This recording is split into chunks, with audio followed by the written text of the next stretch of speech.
ಧರ್ಮದಲ್ಲಿ ಪೂರ್ವಜರನ್ನು ಆರಾಧಿಸುವ ಪರಂಪರೆ ಶತಮಾನಗಳಿಂದ ಪ್ರಸಿದ್ಧವಾಗಿದೆ. ಪೂರ್ವಜರನ್ನು ಕೇವಲ ಕುಟುಂಬದ ಸದಸ್ಯರಾಗಿ ಮಾತ್ರವಲ್ಲ, ದೇವತ್ವದ ಸ್ವರೂಪದಂತೆ ಗೌರವಿಸಬೇಕು ಎಂಬ ನಂಬಿಕೆ ಇದೆ. ಪಿತೃಪಕ್ಷ ಎಂಬ ವಿಶೇಷ ಕಾಲದಲ್ಲಿ ಪೂರ್ವಜರು ತಮ್ಮ ಮಕ್ಕಳ ಮನೆಗೆ ಬರುತ್ತಾರೆ ಎಂದು ನಂಬಲಾಗುತ್ತದೆ. ಈ ಸಮಯದಲ್ಲಿ ಪೂರ್ವಜರಿಗೆ ಆಹಾರ ನೀಡುವುದು, ಶ್ರಾದ್ದ ಮಾಡುವುದು, ಅವರ ನೆನಪುಗಳಲ್ಲಿ ಪ್ರಾರ್ಥನೆ ಸಲ್ಲಿಸುವುದು ಅತ್ಯಂತ ಮುಖ್ಯವೆಂದು ಶಾಸ್ತ್ರಗಳು ಸೂಚಿಸುತ್ತವೆ. ಪಿತೃಪಕ್ಷದಲ್ಲಿ ಪೂರ್ವಜರ ಆರಾಧನೆಯ ಮಹತ್ವವು ಕೇವಲ ಆಧ್ಯಾತ್ಮಿಕವಲ್ಲ, ಇದು ಕೌಟುಂಬಿಕ ನೆಮ್ಮದಿ, ಸಂತಾನ ಸುಖ, ಆರ್ಥಿಕ ಸಮೃದ್ಧಿ ಮತ್ತು ಜೀವನದಲ್ಲಿ ಶಾಂತಿಗಳಿಗೆ ನೇರ ಸಂಬಂಧ ಹೊಂದಿದೆ. ಗರುಡ ಪುರಾಣದಲ್ಲಿ ವಿವರಿಸಿರುವಂತೆ, ಪೂರ್ವಜರಿಗೆ ಶಾಂತಿಯಿಲ್ಲ, ಮುಕ್ತಿಯಿಲ್ಲ ಅಥವಾ ಅವರ ಆಸೆಗಳು ತೃಪ್ತಿಯಾಗದಿದ್ದರೆ ಅವರ ಮಕ್ಕಳು ಮತ್ತು ಕುಟುಂಬಸ್ಥರಿಗೆ ಐಶ್ವರ್ಯ, ಉದ್ಯೋಗ, ಸಂತಾನ ಸುಖ ಸೇರಿದಂತೆ ಜೀವನದಲ್ಲಿ ಅಗತ್ಯವಿರುವ ನೆಮ್ಮದಿ ದೊರಕುವುದಿಲ್ಲ. ಇದರಿಂದಲೇ ಕುಟುಂಬದ ಪ್ರಗತಿಗೆ ಅಡೆತಡೆಗಳು ಬರುವುದೇ ಸಾಮಾನ್ಯ. ಈ ಕಾರಣದಿಂದ ಪಿತೃಪಕ್ಷದಲ್ಲಿ ಬ್ರಹ್ಮಚರ್ಯವನ್ನು ಪಾಲಿಸುವುದು ಮಹತ್ವದ್ದಾಗಿದೆ. ದಂಪತಿಗಳು ಈ ಸಮಯದಲ್ಲಿ ದೈಹಿಕ ಸಂಬಂಧ ಬೆಳೆಸಿದರೆ ಪೂರ್ವಜರಿಗಾಗಿ ನಡೆಸಲಾಗುವ ಶ್ರಾದ್ದಕ್ಕೆ ಅಗೌರವವಂತೆ ಪರಿಗಣಿಸಲಾಗುತ್ತದೆ. ಶಾಸ್ತ್ರಗಳಲ್ಲಿ ಇದನ್ನು ವಿಶೇಷವಾಗಿ ಎಚ್ಚರಿಸಲಾಗಿದೆ. ದಂಪತಿಗಳು ಶ್ರಾದ್ದವನ್ನು ನಿಷ್ಠೆಯಿಂದ, ಶುದ್ಧ ಮನಸ್ಸಿನಿಂದ ನೆರವೇರಿಸಿದರೆ ಪೂರ್ವಜರ ಸಂತೋಷ, ಆತ್ಮಶಾಂತಿ ಮತ್ತು ಕುಟುಂಬದಲ್ಲಿ ನೆಮ್ಮದಿ ಸುಲಭವಾಗಿ ಸಿಗುತ್ತದೆ. ಪಿತೃಪಕ್ಷದಲ್ಲಿ ಪೂರ್ವಜರ ಆರಾಧನೆ ಕೇವಲ ಆಹಾರ ಅಥವಾ ವಿಧಿವಿಧಾನಗಳ ಮಾತ್ರವಲ್ಲ, ಶುದ್ಧ ಹೃದಯದಿಂದ ಪೂರ್ವಜರ ನೆನಪಿನಲ್ಲಿ ಪ್ರಾರ್ಥನೆ ಸಲ್ಲಿಸುವುದು, ಅವರಿಗೆ ಗೌರವ ತೋರಿಸುವುದು, ಮನಸ್ಸಿನಲ್ಲಿ ಕೃತಜ್ಞತೆಯನ್ನು ಹೊಂದಿರುವುದು ಪ್ರಮುಖ. ಇದರಿಂದ ಕುಟುಂಬದ ಸದಸ್ಯರು ತಮ್ಮ ಪೂರ್ವಜರಿಂದ ಆಶೀರ್ವಾದ ಪಡೆಯುತ್ತಾರೆ. ಅವರ ಜೀವನದಲ್ಲಿ ಯಶಸ್ಸು, ಆರೋಗ್ಯ, ಸಂತೋಷ, ಆರ್ಥಿಕ ಸಮೃದ್ಧಿ ಸಾಧ್ಯವಾಗುತ್ತದೆ. ಈ ಸಮಯದಲ್ಲಿ ದಂಪತಿಗಳು ತಮ್ಮ ಇಂದ್ರಿಯಗಳನ್ನು ನಿಯಂತ್ರಣ ಮಾಡುವುದರಿಂದ ಮಾತ್ರ ಪುಣ್ಯವನ್ನು ಗಳಿಸುತ್ತಾರೆ ಎಂದು ಶಾಸ್ತ್ರವು ಸೂಚಿಸುತ್ತದೆ. ದಂಪತಿಗಳು ಶ್ರಾದ್ದ, ಪೂಜಾ ವಿಧಿಗಳು ಹಾಗೂ ಪಿತೃಪಕ್ಷಕ್ಕೆ ಸಂಬಂಧಿಸಿದ ಕಾರ್ಯಗಳನ್ನು ಭಕ್ತಿಭಾವದಿಂದ ನೆರವೇರಿಸುತ್ತಾರೆ. ಇದರಿಂದ ಒಳ್ಳೆಯ ಪುಣ್ಯವನ್ನು ಪಡೆಯುತ್ತಾರೆ. ಆದರೆ ಈ ಪವಿತ್ರ ಸಮಯದಲ್ಲಿ ದಂಪತಿಗಳು ಸಾಮೂಹಿಕ ದೈಹಿಕ ಸಂಬಂಧ ಬೆಳೆಸಿದರೆ ಅನೇಕ ನೆಗೆಟಿವ್ ಪರಿಣಾಮಗಳು ಸಂಭವಿಸಬಹುದೆಂದು ಶಾಸ್ತ್ರಗಳು ಎಚ್ಚರಿಸುತ್ತವೆ. ವಿಶೇಷವಾಗಿ ಈ ಸಮಯದಲ್ಲಿ ಗರ್ಭಧಾರಣೆಯಾಗುವ ಅಂದರೆ ಶ್ರಾದ್ದ ಅಥವಾ ಪಿತೃಪಕ್ಷದ ಪೂರ್ಣತೆಯನ್ನು ಕಳೆದುಕೊಂಡಂತೆ ಪರಿಗಣಿಸಲಾಗುತ್ತದೆ. ಇಂತಹ ಸಂದರ್ಭಗಳಲ್ಲಿ ಶಿಶುವಿನ ಆರೋಗ್ಯದ ಮೇಲೆ ದುಷ್ಪ್ರಭಾವ ಬೀರುವ ಸಾಧ್ಯತೆಯಿದೆ. ಶಾಸ್ತ್ರಗಳು ಇದನ್ನು ತಿಳಿಸುತ್ತವೆ. ಗರ್ಭಧಾರಿತ ಶಿಶು ಅಂಗವಿಕಲ ಆಗಬಹುದು, ಅನಾರೋಗ್ಯದಿಂದ ಬಳಲಬಹುದು ಅಥವಾ ಜೀವನದಲ್ಲಿ ಆರೋಗ್ಯ ಸಂಬಂಧಿ ಸಮಸ್ಯೆಗಳನ್ನು ಎದುರಿಸಬೇಕಾಗಬಹುದು. ಇದರ ಹಿಂದಿನ ತತ್ವ ಬಹಳ ಆಳವಾದುದು. ಪಿತೃಪಕ್ಷವು ಕೇವಲ ಪೂರ್ವಜರ ನೆನಪಿಗಾಗಿ ಅಲ್ಲ, ಕುಟುಂಬದ ಭವಿಷ್ಯ, ಶಿಶು ಆರೋಗ್ಯ, ನೆಮ್ಮದಿ, ಸಮೃದ್ಧಿ ಇತ್ಯಾದಿ ಸಾಕಷ್ಟು ಸಂಬಂಧ ಹೊಂದಿರುವ ಕಾಲವಾಗಿದೆ. ಆದ್ದರಿಂದ ಈ ಸಮಯದಲ್ಲಿ ದಂಪತಿಗಳು ತಮ್ಮ ಇಂದ್ರಿಯಗಳನ್ನು ನಿಯಂತ್ರಿಸಿ ಶ್ರಾದ್ದ ಮತ್ತು ಪೂಜೆಯ ಕಾರ್ಯಗಳಲ್ಲಿ ತೊಡಗಿಸಬೇಕು. ಇದು ಕೇವಲ ಧಾರ್ಮಿಕ ವಿಧಿಯಲ್ಲ, ಮುಂದಿನ ಪೀಳಿಗೆಗಳ ಆರೋಗ್ಯ ಮತ್ತು ಕುಟುಂಬದ ನೆಮ್ಮದಿಗಾಗಿ ಅಗತ್ಯ ಕ್ರಮವೆಂದು ಶಾಸ್ತ್ರವು ತಿಳಿಸುತ್ತದೆ. ಹೀಗಾಗಿ ಪಿತೃಪಕ್ಷವನ್ನು ಮಾತ್ರ ಧಾರ್ಮಿಕ ಆಚರಣೆಯ ಸಮಯವಲ್ಲ, ಜೀವನದಲ್ಲಿ ಸಕಾರಾತ್ಮಕ ಬದಲಾವಣೆ ತರಬಹುದಾದ ಆಧ್ಯಾತ್ಮಿಕ ಅವಕಾಶ ಎಂದು ಪರಿಗಣಿಸಬೇಕು. ಪೂರ್ವಜರಿಗಾಗಿ ಶ್ರಾದ್ದ ಪೂರ್ಣತೆ, ಬ್ರಹ್ಮಚರ್ಯ ಅನುಸರಣೆ ಹಾಗೂ ಪ್ರಾರ್ಥನೆ ಸಲ್ಲಿಸುವ ನಿಯಮಗಳನ್ನು ನಿಷ್ಠೆಯಿಂದ ಪಾಲಿಸಿದರೆ ಕುಟುಂಬಕ್ಕೆ ಶಾಂತಿ, ಸಂತೋಷ, ಏಕತೆಯು ಸದಾ ದೊರಕುತ್ತದೆ. ಹಿಂದೂ ಧರ್ಮದಲ್ಲಿ ಜೀವನದಲ್ಲಿ ಶ್ರದ್ಧೆ, ನಿಯಮ ಮತ್ತು ಶಿಸ್ತನ್ನು ಪಾಲಿಸುವ ಮಹತ್ವವನ್ನು ಶಾಶ್ವತವಾಗಿ ಒತ್ತಿ ಹೇಳಲಾಗಿದೆ. ಇದನ್ನು ವಿಶಿಷ್ಟವಾಗಿ ಶ್ರೀ ಭಗವದ್ಗೀತೆ 16ನೇ ಅಧ್ಯಾಯದ 23ರಿಂದ 24ನೇ ಶ್ಲೋಕಗಳು ವಿವರಿಸುತ್ತವೆ. ಗೀತೆಯಲ್ಲಿ ಶಾಸ್ತ್ರಗಳಲ್ಲಿ ಹೇಳಿರುವ ನಿಯಮಗಳನ್ನು ಪಾಲಿಸುವುದು ಅತ್ಯಂತ ಮುಖ್ಯವೆಂದು ತಿಳಿಸಲಾಗುತ್ತದೆ. ನಾವು ಶಾಸ್ತ್ರಗಳಲ್ಲಿ ನೀಡಿರುವ ನಿಯಮಗಳನ್ನು ಅನುಸರಿಸಿದರೆ ಮಾತ್ರ ಜೀವನದಲ್ಲಿ ಸಕಾರಾತ್ಮಕ ಫಲಿತಾಂಶಗಳನ್ನು ಪಡೆಯಬಹುದು ಎಂದು ಭಗವಾನ್ ಶ್ರೀಕೃಷ್ಣ ಎಚ್ಚರಿಸುತ್ತಾರೆ.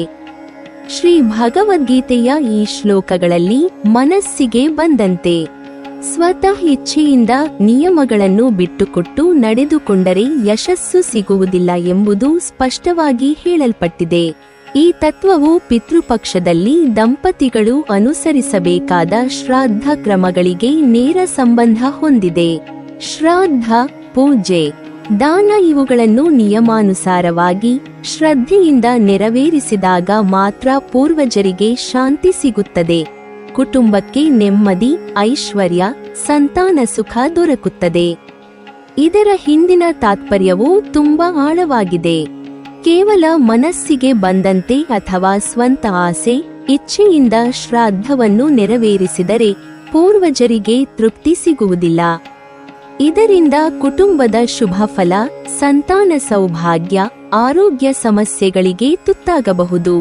ಆದರೆ ಶಾಸ್ತ್ರಗಳಲ್ಲಿ ಹೇಳಿರುವ ನಿಯಮಗಳನ್ನು ಶ್ರದ್ಧೆಯಿಂದ ಪಾಲಿಸಿದರೆ ದಂಪತಿಗಳು ನೈತಿಕ, ಆಧ್ಯಾತ್ಮಿಕ ಮತ್ತು ಭೌತಿಕವಾಗಿ ಹಿತಕರ ಫಲಗಳನ್ನು ಪಡೆಯುತ್ತಾರೆ.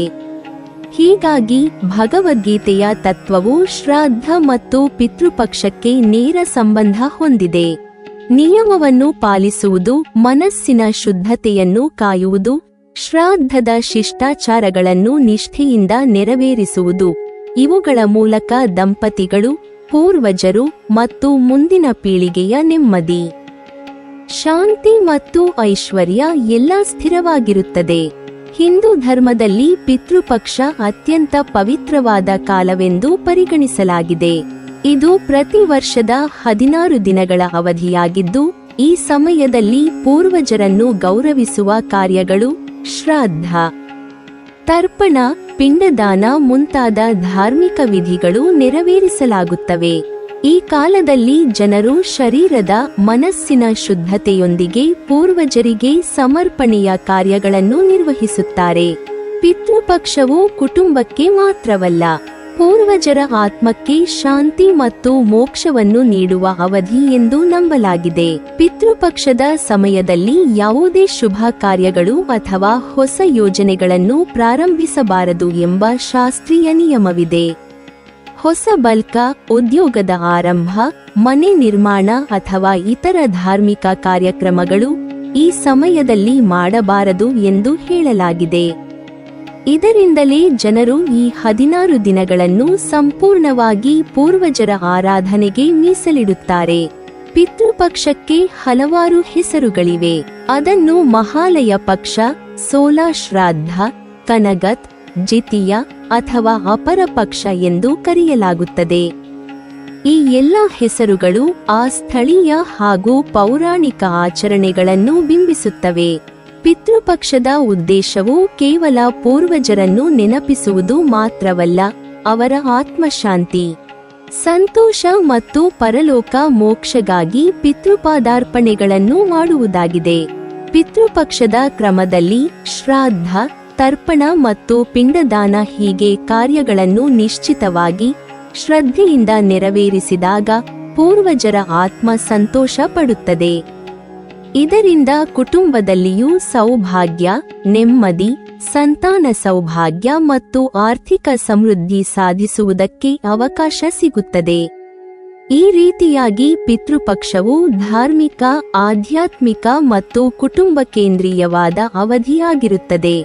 ಹಿಂದೂ ಪೌರಾಣಿಕ ಕಥೆಗಳಲ್ಲೊಂದು ಬಹಳ ಪ್ರಸಿದ್ಧ ಘಟನೆ ಕರ್ಣನ ಮತ್ತು ಪಿತೃಪಕ್ಷದ ಸ್ಥಾಪನೆಯ ಕುರಿತು ಇದೆ. ಮಹಾಭಾರತದಲ್ಲಿ ಕಥೆಯಂತೆ ಮಹಾರಥಿ ಕರ್ಣನು ತನ್ನ ಧಾರ್ಮಿಕ ಕರ್ಮಗಳಲ್ಲಿ ಚಿನ್ನ, ಬೆಳ್ಳಿ, ವಜ್ರಗಳಂತಹ ದಾನಗಳನ್ನು ನೀಡಿದರು. ಪೂರ್ವಜರಿಗೆ ಶ್ರಾದ್ದವನ್ನು ಸಲ್ಲಿಸಲು ಕಾಳಜಿಯಿಲ್ಲದಿದ್ದನು. ಇದರ ಪರಿಣಾಮವಾಗಿ ಕರ್ಣನಿಗೆ ಸ್ವರ್ಗದಲ್ಲಿ ಆಹಾರ ದೊರಕಲಿಲ್ಲ. ಅದ್ಭುತವಾದ ಈ ಘಟನೆಯಿಂದ ಮಾತ್ರವಲ್ಲ, ಜೀವನದಲ್ಲಿ ಧಾರ್ಮಿಕ ಶ್ರದ್ಧೆಯ ಮಹತ್ವವನ್ನು ತಿಳಿಸುವುದು ಈ ಕಥೆಯ ಮೂಲ ಉದ್ದೇಶವಾಗಿದೆ. ಕರ್ಣನ ಸಂಕಷ್ಟವನ್ನು ಕಂಡ ದೇವತೆಗಳು ಅವನಿಗೆ ಭಕ್ತಿಯಿಂದ, ಶ್ರದ್ಧೆಯಿಂದ ಪೂರ್ವಜರ ಆರಾಧನೆ ಮಾಡುವ ಅವಕಾಶ ನೀಡಲು ನಿರ್ಧರಿಸಿದರು. ಅವರಿಗೆ 15 ದಿನಗಳ ಕಾಲ ಭೂಮಿಗೆ ಹಿಂದಿರುಗಿ ಶ್ರಾದ್ದಗಳನ್ನು ನೆರವೇರಿಸಲು ಅವಕಾಶ ನೀಡುವ ಮೂಲಕ ಕರ್ಣನು ಪೂರ್ವಜರಿಗೆ ಶ್ರಾದ್ದ ಸಲ್ಲಿಸಬಹುದೆಂದು ತಿಳಿಸಿದರು. ಈ ಅವಧಿಯು ಮುಂದಿನ ಕಾಲದಲ್ಲಿ ಪಿತೃಪಕ್ಷ ಎಂದು ಕರೆಯಲ್ಪಟ್ಟಿತು. ಈ ಪವಿತ್ರ 16 ದಿನಗಳಲ್ಲಿ ಹಿಂದೂ ಕುಟುಂಬಗಳು ತಮ್ಮ ಪೂರ್ವಜರಿಗೆ ಆಹಾರ, ನೀರು, ಪಿಂಡದಾನ, ತರ್ಪಣ ಮತ್ತು ಪ್ರಾರ್ಥನೆಗಳನ್ನು ಸಲ್ಲಿಸುತ್ತಾರೆ. ಈ ಕ್ರಿಯೆಗಳು ಕೇವಲ ಪದಾರ್ಥಗಳ ಹಂಚಿಕೆಯಷ್ಟೇ ಅಲ್ಲ, ಹೃದಯದ ಶ್ರದ್ಧೆ, ಗೌರವ ಮತ್ತು ಭಕ್ತಿಯು ಕೂಡ ಆತನ್ಮುಖವಾಗಿರಬೇಕು. ಪಿತೃಪಕ್ಷದ ವೇಳೆ ಮಾಡಲಾಗುವ ಶ್ರಾದ್ದಗಳು ಪೂರ್ವಜರ ಆತ್ಮವನ್ನು ತೃಪ್ತಿಗೊಳಿಸುತ್ತವೆ. ಪೂರ್ವಜರು ಸಂತೋಷ ಪಡುವುದರಿಂದ ಅವರ ಆತ್ಮ ಶಾಂತಿಯಾಗುತ್ತದೆ, ಮೋಕ್ಷದ ದಿಕ್ಕಿನಲ್ಲಿ ಶರಣಾಗುತ್ತದೆ ಎಂಬ ನಂಬಿಕೆ ಶತಮಾನಗಳಿಂದ ಇಂದಿಗೂ ಮುಂದುವರಿದಿದೆ. ಪಿತೃಪಕ್ಷದ ಮಹತ್ವವು ಕೇವಲ ಆಧ್ಯಾತ್ಮಿಕ ಅಲ್ಲ, ಇದು ಕುಟುಂಬದ ಶಾಂತಿ, ನೆಮ್ಮದಿ, ಸಂತಾನ ಸುಖ ಮತ್ತು ಭವಿಷ್ಯದಲ್ಲಿ ಉತ್ತಮ ಫಲಿತಾಂಶಗಳನ್ನು ಪಡೆಯಲು ಸಹಾಯಕ.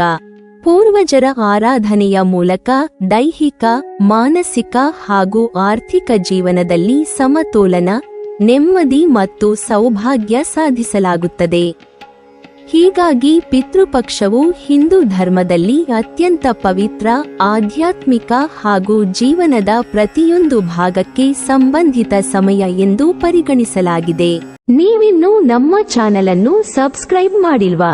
ಹಾಗಾದರೆ ಈ ಕೂಡಲೇ ನಮ್ಮ ಇಂದ್ರಜಾಲ ಚಾನೆಲ್ ಅನ್ನು ಸಬ್ಸ್ಕ್ರೈಬ್ ಮಾಡಿ ಮತ್ತು ಪಕ್ಕದಲ್ಲಿರುವ ಬೆಲ್ ಐಕಾನ್ ಅನ್ನು ಕ್ಲಿಕ್ ಮಾಡಿದರೆ ನಮ್ಮ ಹೊಸ ವಿಡಿಯೋಗಳನ್ನು ನೀವು ನೋಡಬಹುದು.